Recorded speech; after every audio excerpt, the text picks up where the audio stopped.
Assalamualaikum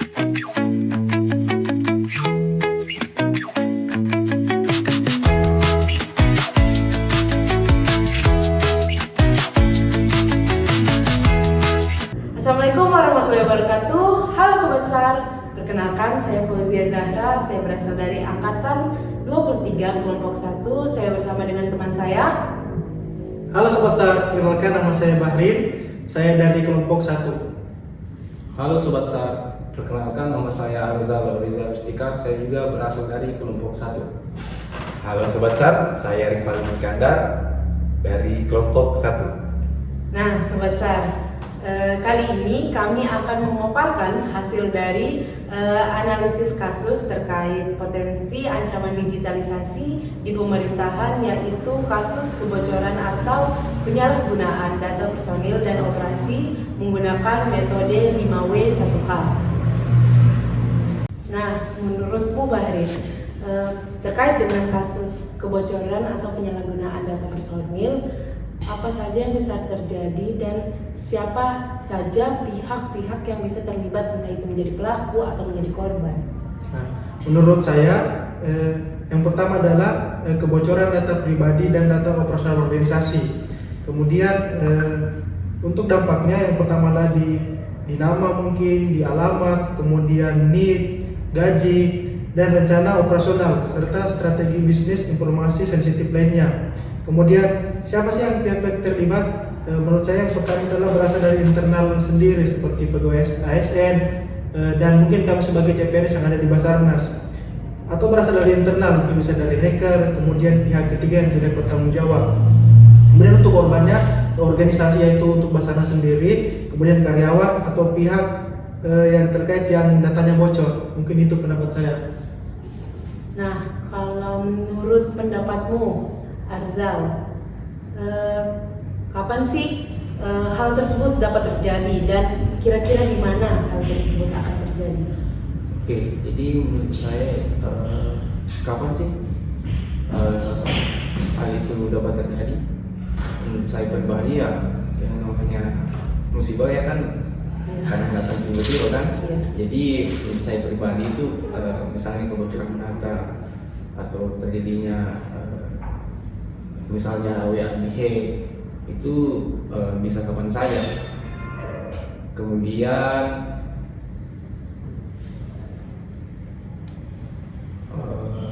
di mana sih kejadian itu bisa terjadi? Mungkin hampir sama juga. Ini kan bermain di server data kan, jadi tempat terjadinya bisa di mana saja juga, bisa di kantor, di rumah, atau dimanapun itu ya. Kalau niatnya orang datang ya bisa saja terjadi pada saat itu. Mungkin itu saja. Nah, kalau dari pendapat Rivaldi sendiri, kenapa sih mengapa hal tersebut bisa terjadi dan bagaimana hal tersebut bisa terjadi? Baik, pertanyaan yang bagus. Mengapa bisa terjadi? Karena pada zaman sekarang, di mana era digitalisasi itu membawa kemudahan, semua bisa mengakses dan semua dengan sangat mudah untuk mendapatkan informasi, baik itu informasi yang mungkin sifatnya hacker. Tentu hal ini juga berisiko besar terhadap kebocoran data yang bisa saja membahayakan keamanan operasi, khususnya kita di pelayanan publik sebagai badan pencarian dan pertolongan. Kalau tentang bagaimana ya meningkatkan kesadaran ASN terhadap keamanan cyber, di mana kita perlu mengedukasi tentang cara menerapkan etika dalam berdigital, menerapkan kebijakan perlindungan data, serta memperkuat integritas ASN dalam mengelola informasi publik. Kenapa ini penting? Karena ini menyangkut data pribadi yang bisa saja terekspos dan disalahgunakan oleh pihak-pihak yang tidak bertanggung jawab. Kira-kira seperti itu menurut saya. Nah, Sobat SAR, untuk mengatasi masalah tersebut, langkah-langkah strategis itu yang pertama, mengamankan akses ke data, seperti menerapkan username dan password khusus untuk di setiap pegawai. Yang kedua, gunakan autentikasi 2 faktor untuk sistem-sistem penting. Dan yang ketiga, membatasi akses hanya kepada petugas yang memang perlu diberi akses. Nah, kalau menurut Bahril, langkah-langkah strategis mengatasi potensi ancaman digitalisasi itu seperti apa? Nah, kalau untuk menurut saya, yang pertama itu adalah melindungi data secara digital. Contohnya seperti semua file penting, misalnya data personal, data operasi, itu disimpan di server resmi Basarnas. Nah, kemudian yang kedua itu bisa menggunakan enkripsi atau melindungi data saat dikirim atau diunduh.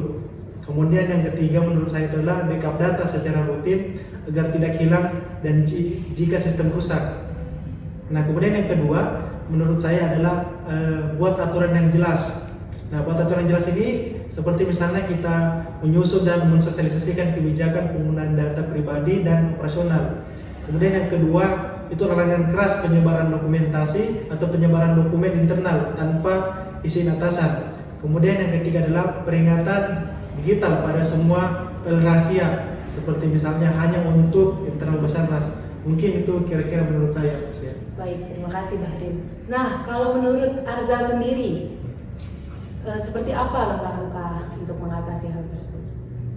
Nah, menurut saya sih untuk mengatasi hal tersebut itu bisa dengan pertama itu latih seluruh pegawai, di mana adakan pelatihan singkat mengenai keamanan data secara berkala, kemudian edukasi pegawai agar tidak membuka link atau email yang mencurigakan. Kemudian yang terakhir yaitu latih staf IT untuk cepat menangani jika ada pelanggaran data. Kemudian yang selanjutnya yaitu pantau dan evaluasi, yang dimana yang pertama kita bisa memasang sistem log aktivasi, yang dimana siapa yang mengakses apa dan kapan.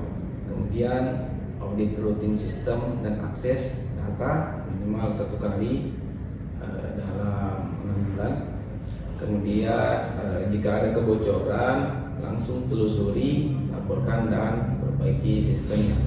Nah, mungkin itu saja saya. Mungkin bagaimana dengan Pak Rivaldi? Mungkin ada yang menyampaikan tanggapan atau bagaimana? Baik, semuanya tentu benar. Bicara tentang keamanan data, tentu kita perlu memberikan double security terkait hal ini. Ini merupakan data penting selain untuk keamanan pribadi, juga tentu untuk keamanan instansi. Selanjutnya, strategi sederhana yang disampaikan oleh Bahril dan Arsal itu tentu menjadi hal yang penting dan tentu juga menjadi modal secara pribadi dan mungkin secara institusi. Perlu untuk memberikan pemeriksaan berkala terkait keamanan data. Ini untuk mencegah terjadinya kebocoran yang lebih besar dan khawatirnya jika merugikan instansi dan pribadi kita masing-masing. Saya kira itu yang bisa saya sampaikan. Selanjutnya, silakan.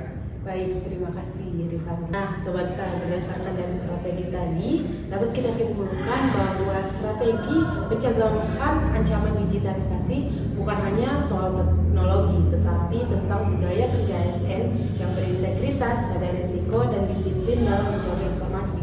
Bagi Basarnas, keamanan data operasi berarti juga keamanan jiwa manusia di lapangan. Karena itu, setiap ASN harus berkomitmen menjadi smart ASN yang tangguh secara moral, cerdas secara digital, dan kokoh dalam menjaga rahasia negara. Nah, mungkin itu saja pemaparan dari kelompok kami. Sekian, wabillahi taufiq wal hidayah. Wassalamualaikum warahmatullahi wabarakatuh.